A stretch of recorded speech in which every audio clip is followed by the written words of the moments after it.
Rosa had rehearsed her pitch in the mirror more times than she could count. The opening line about turning spare art supplies into after-school apprenticeships, the quiet joke to ease nerves, the precise sentence that would explain why her program belonged in the school's calendar. As a single mother and an art teacher who ran free weekend workshops for neighborhood kids, she had learned how small chances compound. A studio visit that becomes confidence, a ribbon cutting that becomes a scholarship, an afternoon when a child saw their initials carved into a tiny wooden plaque and realized the work mattered.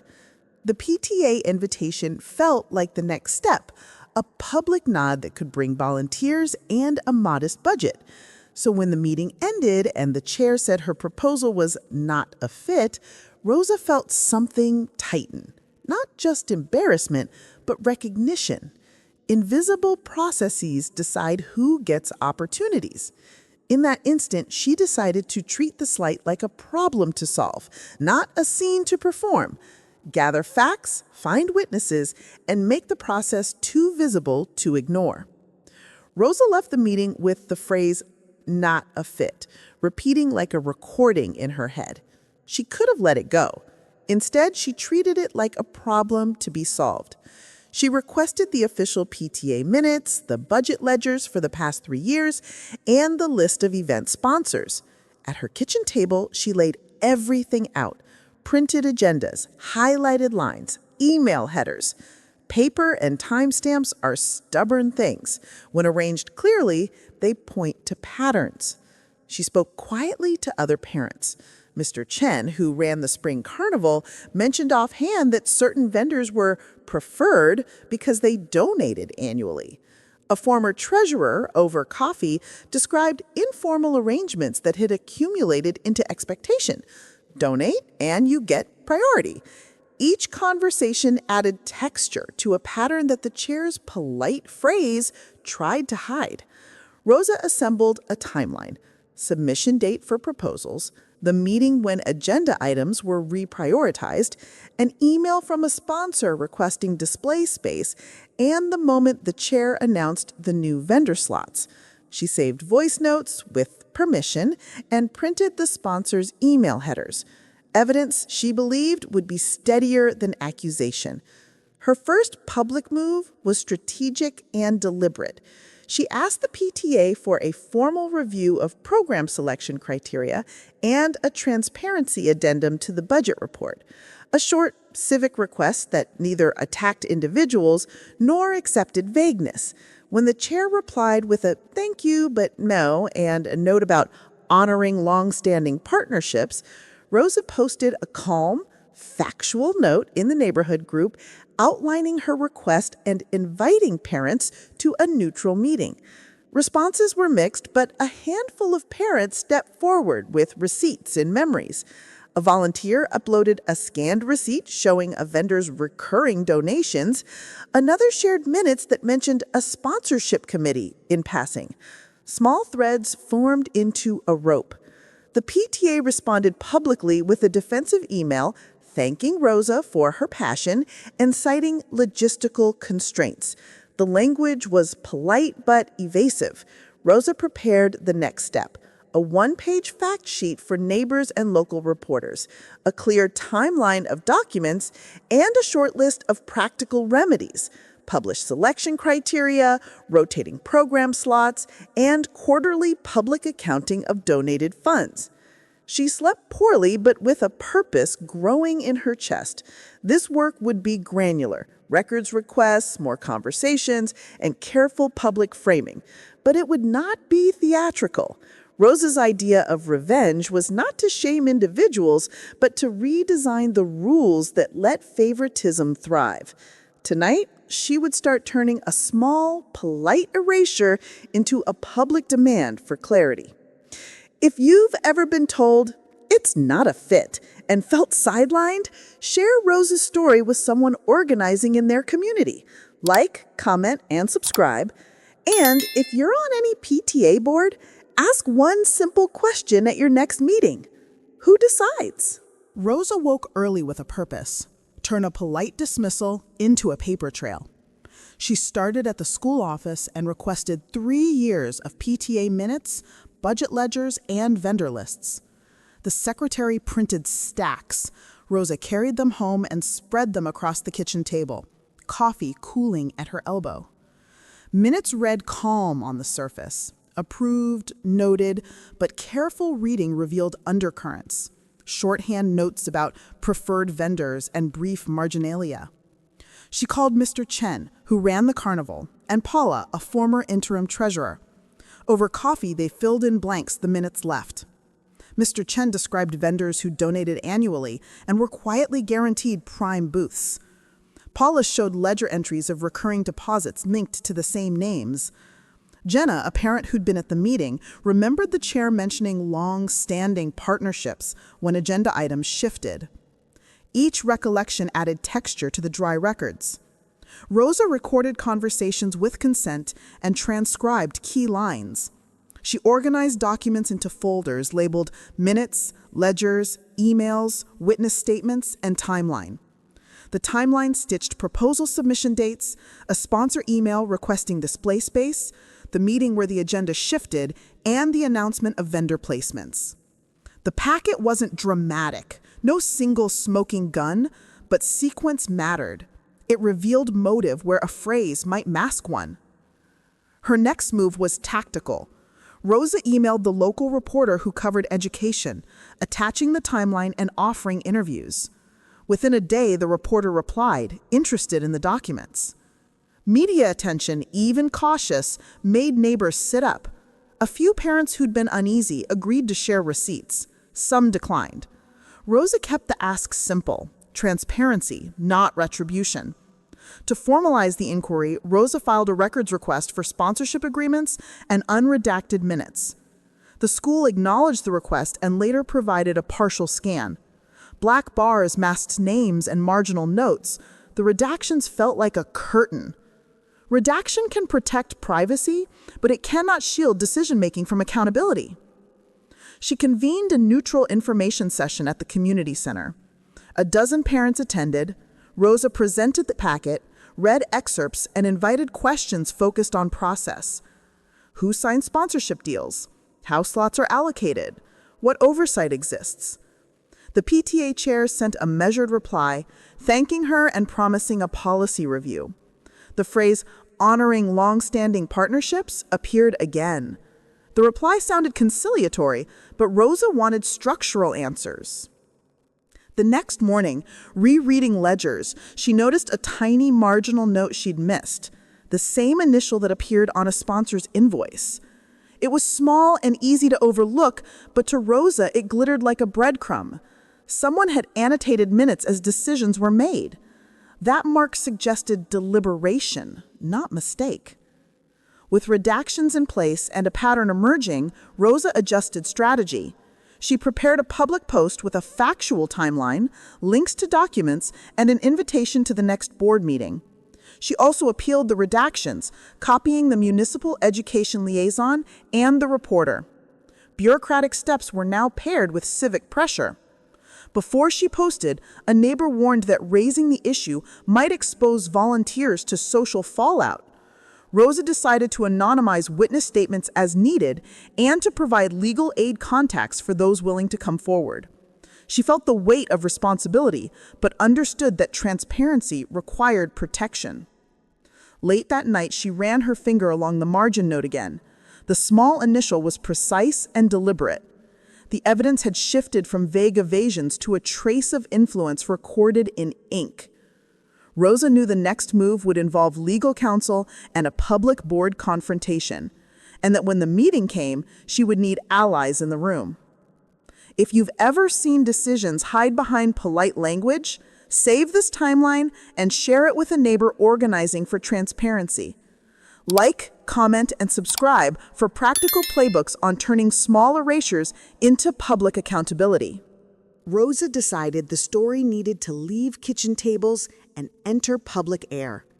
She assembled an evidence packet that was tidy and uncompromising, a one-page timeline, a folder of scanned minutes, ledger screenshots, sponsor email headers, and anonymized witness statements.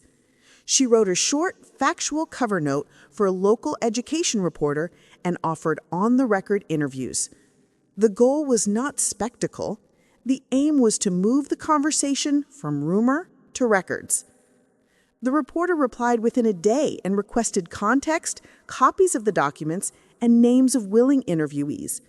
Rosa introduced him to Mr. Chen and Paula, who agreed to provide background. Lila, a parent and amateur photographer, contributed candid photos that reinforced the timeline. The reporter's interest made other parents take notice. Conversations that had been private began to surface. Rosa arranged a neutral information session at the community center and invited the press, the PTA, and concerned parents. She framed the meeting as civic troubleshooting. Read the timeline, ask for clarifications, and decide on policy measures. About 30 people attended, including parents, a teacher, 2 local council aides, and the reporter with a notepad. Rosa presented the packet calmly, walking the room through dates and documents. She read brief excerpts from minutes and ledger entries and explained why each item mattered to selection procedures. When the PTA chair spoke, she read a prepared, conciliatory statement. "We value our volunteers and partners. We will review our processes." The statement sounded measured, but left questions unanswered. When the reporter asked whether there were written sponsorship agreements, the chair deferred to informal understandings and promised redacted documents. That phrasing, informal understandings, felt like a soft evasion. The reporter's notes captured those evasions and fed into his developing coverage. In the days that followed, social media amplified the issue. Neighbors cross-posted the timeline and parents compared receipts. The reporter published a careful article that summarized the documents, quoted Rosa and supporting witnesses, and framed the issue as procedural rather than personal. The piece did not brand anyone a villain. It presented records and asked questions. The effect was immediate. More parents shared receipts, more voices demanded clarity, and the PTA found itself answering to a wider public. The PTA responded with a polished statement on their site, thanking the community for engagement and reiterating an internal review.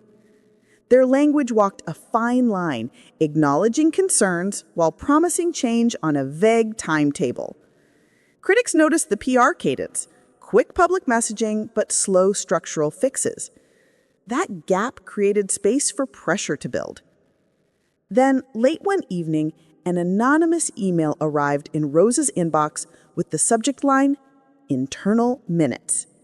Attached was a partial scan of a previously redacted page. The scan showed a marginal note and initial beside a line that realigned the agenda the morning of the meeting, and a typed line, "Allocate VIP booth per sponsor request." The page was unredacted enough to reveal a date and the note's placement relative to agenda items. Rosa verified the metadata and found the scan's timestamp matched the day of the meeting. The attachment cut through the fog of euphemism.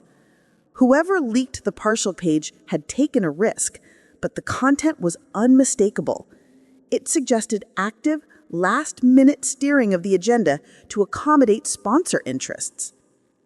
Rosa faced a choice: publish the leaked page immediately and risk legal and ethical complications, or use it as leverage in private conversations with the PTA and the municipal liaison. She convened her advisory group, Mr. Chen, Paula, and 2 parents helping collect receipts, and they debated the trade-offs. The reporter was briefed and asked for comment. Legal aid offered cautious guidance. Use the document to press for full unredacted records through formal requests while protecting sources and avoiding unnecessary legal exposure. That night, Rosa drafted a public update that laid out what had been verified and what remained under request. She felt the outlines of a larger story, a modest pattern of influence recorded in ink, and a community on the cusp of demanding accountability. The leak had changed the stakes. The next board meeting would not be contained to cramped conference rooms. Cameras might attend, questions could be blunt, and decisions could no longer hide behind polite phrasing. If you're tracking transparency in your local organizations, save this packet and prepare a clear timeline of your own. Like, comment, and subscribe for practical steps to turn documents into leverage. The public board meeting had an edge to it. More cameras, more questions, and a tighter silence when the chair spoke. Rosa arrived with a slim folder and a calm she had earned. Documents, she knew, carried more weight than rhetoric. After the formal agenda, a sponsor representative sidled up to Rosa. "We want to support your apprenticeships," they said, smiling. "We can fund it if you partner with our preferred vendors and let us advise on placements." The offer was cloaked in generosity, but tethered to control. It promised scale, but required surrender. Rosa asked for the proposal in writing and kept her response public. During community comment, she said plainly, "Support cannot come with strings that silence those it claims to help." Her line landed differently with cameras in the room and parents who now held receipts and notes. The board proposed creating an advisory council to oversee sponsorships and program allocations. The idea sounded promising until Rosa asked how seats would be assigned and whether sponsors could veto proposals. Those details mattered. A sponsor liaison without limits would become influenced by another name. She pushed for concrete guardrails, rotating community seats with staggered terms, published conflict of interest statements for all council members, a clause explicitly barring sponsors from veto power, and a transparency dashboard that would list donations, obligations, and allocations quarterly. She also demanded public minutes for council meetings and a grievance process for parents who felt decisions were biased. The sponsor balked at publication, and the board fretted about losing donors. One board member argued that strict rules would scare away good partners. But municipal aides reminded the room that visible accountability protected donors' reputations as much as community trust. Media scrutiny had made opacity costly. Parents, now organized, added moral weight to policy arguments. Negotiations ran late. The sponsor floated a counteroffer, immediate, larger funding if Rosa agreed to a private pilot overseen by their preferred vendors. The shape of the counteroffer mattered more than the money. It was an attempt to replicate the old dynamic under a new label. Rosa consulted Mr. Chen and Paula during a short recess and returned with a simple refusal. She would not trade autonomy for resources. In the end, the board voted to establish the advisory council with Rosa's guardrails and to pilot a transparency dashboard. They also authorized an independent audit of recent sponsorship deals. The resolution shifted incentives. Instead of hiding decisions in informal notes, the organization would publish them and face public accounting. After the vote, a small group stayed to sketch the dashboard's first draft on a whiteboard. Donor list, amount, restricted versus unrestricted funds, program line items, and a simple approval flow showing who signs off at each step. Leela mocked up a front page that emphasized clarity, big numbers, timelines, and an FAQ for parents. The practical work of converting promises into usable tools began in that cramped room. Not all fallout was negative. The original sponsor, now constrained by public commitments, sent a modest unrestricted donation and a note praising the new council.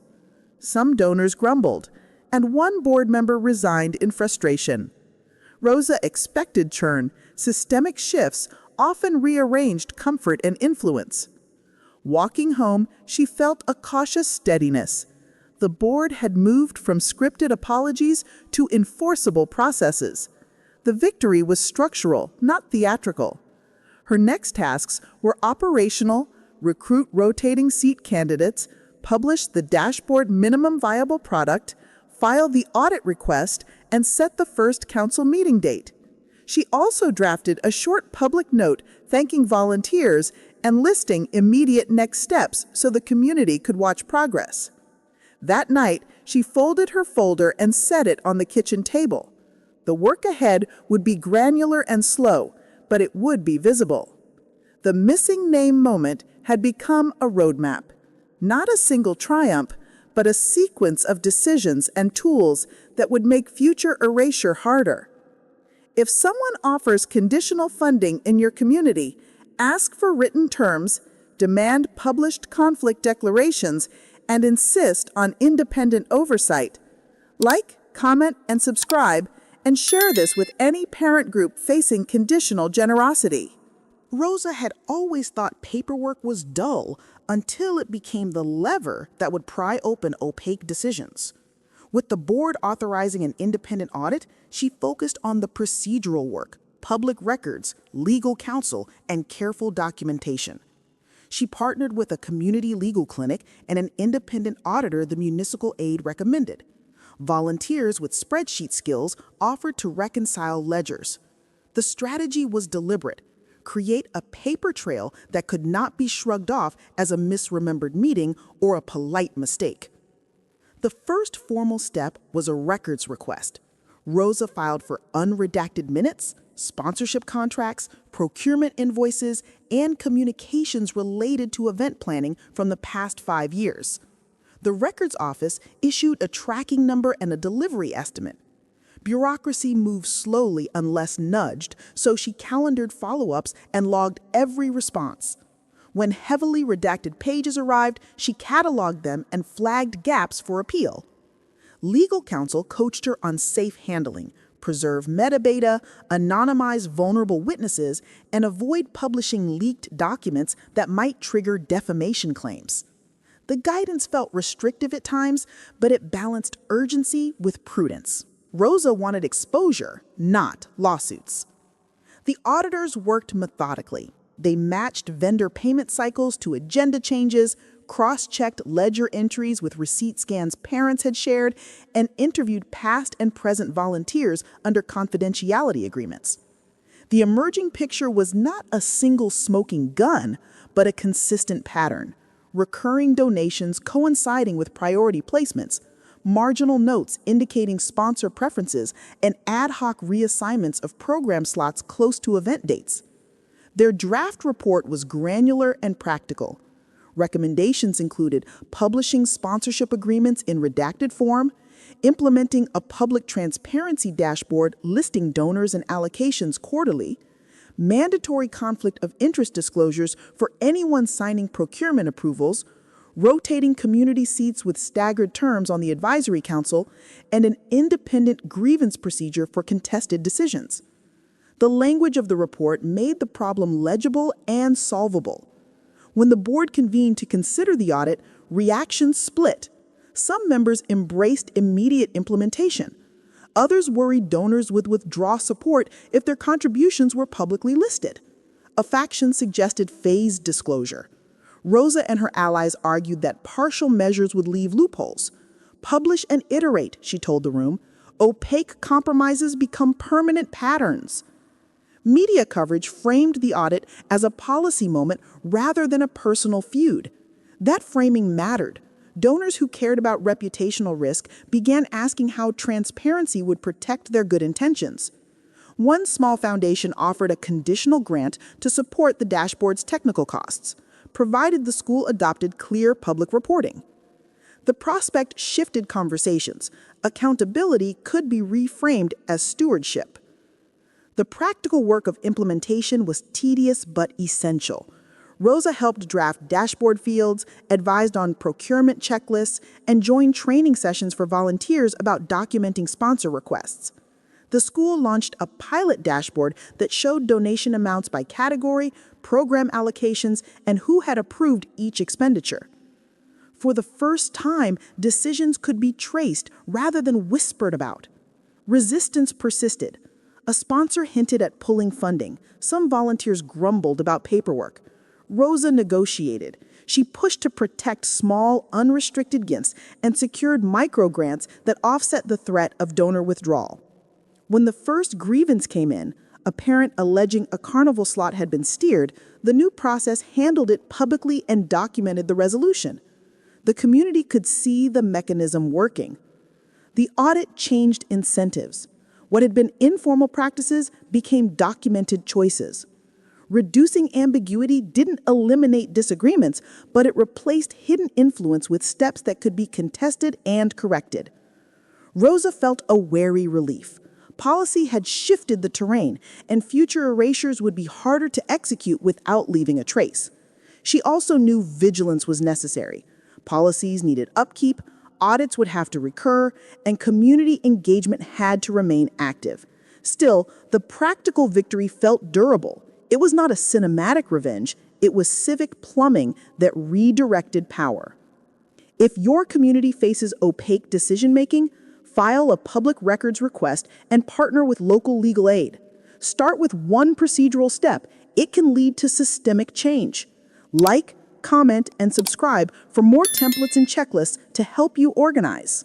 By the time the dashboard was functional and the advisory council had its first rotation plan, Rosa realized the solution needed more than policies. It needed people who knew how to use them.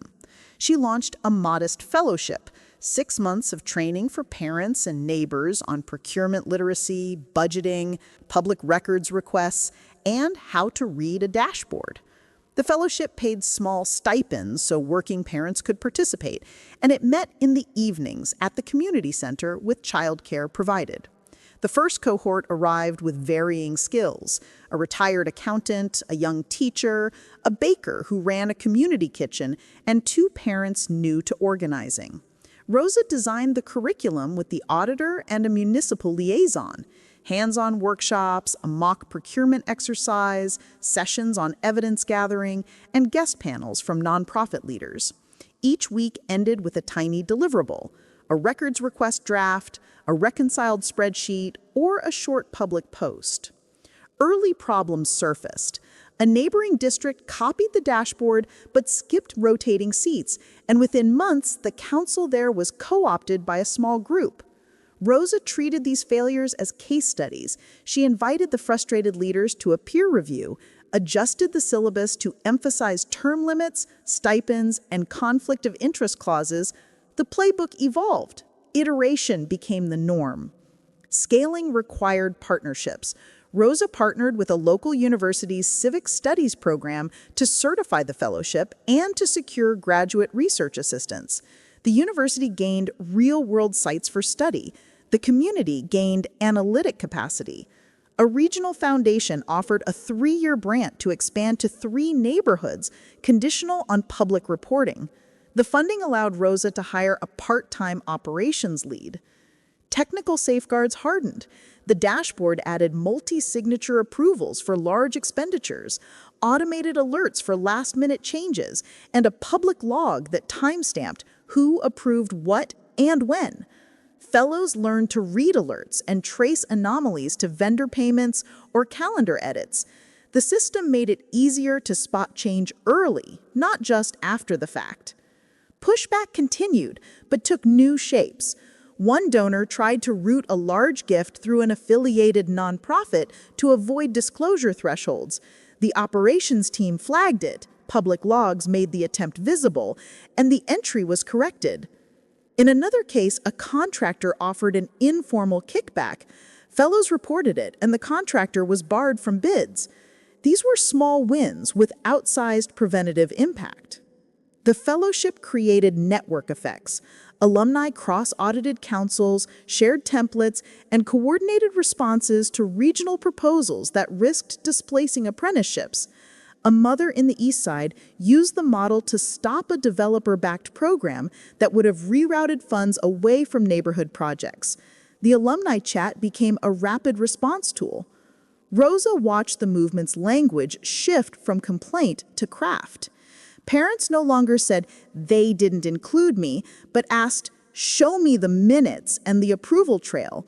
Procedural vocabulary reframed disputes as technical gaps to be fixed, not personality fights to tolerate. She guarded against complacency. Quarterly peer audits, refresher trainings, and a regional conference kept standards high. The conference included role plays about conditional funding. Fellows practiced saying no while preserving relationships. Those rehearsals reduced hesitation in real negotiations. By the end of year 2, apprenticeships were running, murals completed, and advisory councils across neighborhoods had adopted dashboard templates. Clara ran daily operations, freeing Rosa to focus on strategy and mentorship. The fellowship had become the engine that turned grievance into durable civic practice, a trained, distributed network that noticed, documented, and intervened when influence crept back in. Rosa's measure of success was quieter now. It wasn't headlines, but how often routine decisions had an audit trail before controversy erupted. The revenge that began as exposure had matured into capacity building, a civic infrastructure that multiplied oversight and made erasure costly. If you're building community safeguards, consider launching a small fellowship to train local watchdogs. Start with one cohort and one dashboard field. Like, comment, and subscribe for templates and slides you can reuse. The victory had hardened into routine, but routine made for new targets. Once decisions were public and processes formalized, opponents shifted tactics. The messages arrived first: anonymous comments on neighborhood threads, a fake social account twisting quotes, a handwritten note left at Rosa's door that read, "Stick to your knitting." It bruised in a way that felt both petty and chilling. Then came louder pressure. A contractor who'd lost a bid sent an aggressive email questioning the fellowship's stipends. A donor complained to a board member that the dashboard sank morale. Rumors surfaced on a parenting forum. The digital and personal attacks multiplied. Undermine the messenger to discredit the message. Rosa felt the weight. Nights that used to be for project lists turned into moderation shifts, replying to threads, coordinating security with Clara, and triaging legal questions. Notifications made her heart race. She found herself reading comment feeds late into the night. Persistence was one thing. This intensity demanded protection. She built a safety team. Clara accepted full operational leadership. Jamal, a volunteer with PR experience, drafted response templates and media statements. A municipal liaison connected them with pro bono crisis counsel. They set rules: rotate who replies publicly, anonymize vulnerable volunteers, and escalate credible threats to law enforcement. Protocols calmed nerves and kept responses strategic. Still, the personal cost remained. Friends urged Rosa to step back. Her mother worried. Rosa imposed boundaries. No work after 9 p.m., Jamal handled immediate media, and she took a weekly half-day offline. Delegation felt risky at first, but it grew capacity. The movement no longer depended on a single person. Then an even harder test arrived. A donor offered a private settlement to an ally. Fund a community art center if the ally publicly withdrew support for the transparency clause. The offer was framed as expedient and good for the kids. The ally, who had childcare bills, faced a wrenching choice. Rosa convened an emergency meeting with legal counsel and the advisory council. Options were stark: accept resources and normalize paid silence, refuse and risk losing funds, or negotiate terms that preserved integrity while securing some support. They also proposed structural responses: an emergency mutual aid fund for volunteers, stipends for council members, and a public code of ethics forbidding compensation tied to silence.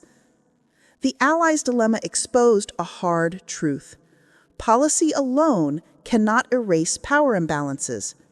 People with narrow margins can be coerced into bargains that look like help. Rosa pushed for material safeguards so economic vulnerability couldn't be leveraged into compliance. Clara tightened procurement checks. The fellowship added modules on resisting conditional offers. Alumni organized mutual aid, childcare stipends, short-term gigs to reduce the pressure that made quid pro quo tempting. These supports cost money but preserved integrity. Public pressure helped. A partner foundation publicly refused conditional funding and urged the donor to withdraw the offer. The donor stepped back. The ally refused the deal and stayed with the council. The episode left scars, but it also prompted systemic change. The advisory council formalized stipend rules and emergency supports. Rosa reframed the narrative. She stopped celebrating lone endurance and began naming the systems producing vulnerability: precarious wages, unpaid volunteer labor, and donors' disproportionate leverage. Framing the problem structurally drew new allies: labor groups, civic funders, and donors committed to non-coercive giving. By season's end, the defense playbook had expanded. Legal escalation steps, a rapid response mutual aid fund, PR templates, and clear protocols for donor offers. Importantly, it included rest, rotations for public roles, mandatory digital detox weeks, and a culture that accepted stepping aside. The revenge that once tasted like a spotlight had become a balance of accountability and care. Rosa kept fighting, but she was no longer alone. The community could absorb blows, refill, and move forward. The work had matured: procedures, pay, and protections, and that felt like real survival. Cliffhanger. A new municipal policy being drafted threatened to reintroduce loopholes the dashboard didn't yet catch. The next fight would demand both civic tools and political muscle. If your group faces similar pressure, build a mutual aid fund, formalize stipend rules, and create rapid response protocols. Like, comment, and subscribe, and share this with a local organizer. Years of patient building had folded into an ecosystem that no longer relied on a single confrontation or a single person to hold a light to decisions.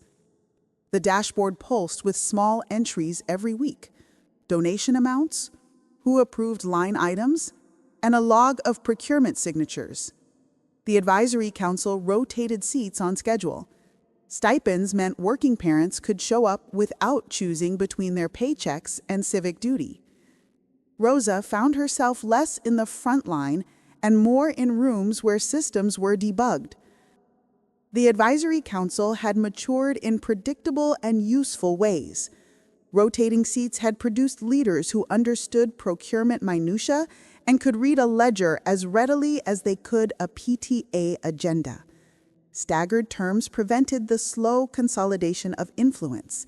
Staggered stipends prevented the economic pressure that once made volunteers accept conditional offers. A public FAQ explained how donors could give without dictating programming and what restricted funds truly meant for kids' activities. The language of governance, procurement flows, conflict declarations, and public logs had entered ordinary conversation. That did not mean the work was done. New actors moved with different tactics: sophisticated routing of gifts through affiliated entities, complex vendor subcontracts that masked prior ties, and political proposals that tried to re-exempt certain gift categories from disclosure. Rosa and her operations lead, Clara, met each shift as it came, patching the dashboard logic, enlarging threshold alerts, and writing short policy memos that defined acceptable practices. The fellowship alumni became an early warning network, spotting odd filings and flagging anomalies before they calcified. One summer, the council faced a high-stakes test.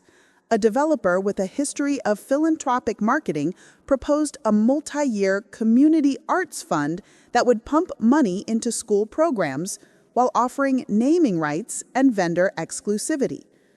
On paper, it promised resources for apprenticeships and studio supplies, precisely what neighborhoods needed. Yet the proposal's governance clauses would have given the developer a permanent liaison with input power over program design. The offer required a choice between large, steady funding and preserving community autonomy. The advisory council ran simulations. Fellows role-played negotiation scenarios. Legal counsel drafted model clauses that preserved donor recognition while forbidding permanent vetoes. Rosa convened listening sessions where apprentices, teachers, and parents rated what they wanted and what they would never trade away. The resulting compromise accepted a scaled, time-limited grant, but layered binding safeguards, a public approval flow, a sunset clause for any external liaison, and a requirement that any vendor contracts be competitively bid and posted publicly. The developer signed the terms. The funding arrived, but with written limits that made influence accountable. Small victories multiplied. Apprenticeships graduated with portfolios and local employers who recruited from their classes. A mural crew of students finished a multi-block piece that celebrated neighborhood history rather than sponsor logos. Trustees used publicly accessible metrics to justify future investments. Local civic groups started to reference the dashboard as a best practice. When a neighboring district asked to replicate the model, Rosa's team provided templates, trained a cohort in governance basics, and warned them about known pitfalls. Rosa watched the movement's tone shift from righteous exposure to civic craft. The early months had been fueled with anger and discovery. The later years were dedicated to maintenance, quarterly audits, small technical fixes, and rotating training sessions to counter institutional amnesia. She took satisfaction in procedural wins. The moment a parent could click a dashboard entry and see exactly who signed off on a carnival placement, or when an apprentice used a documented approval trail to show a funder how their stipend was used. There were costs. When political leadership changed at the district level, a new official proposed relaxed reporting for microgrants. Rosa and the council fought back, producing a short brief showing how even small, unreported gifts could recreate old patterns. They lobbied, testified at hearings, and leaned on media partners to keep the issue visible. The policy stayed in place. Rosa also learned the value of succession. She mentored operations leads and trained spokespeople who could speak for the movement without centering her.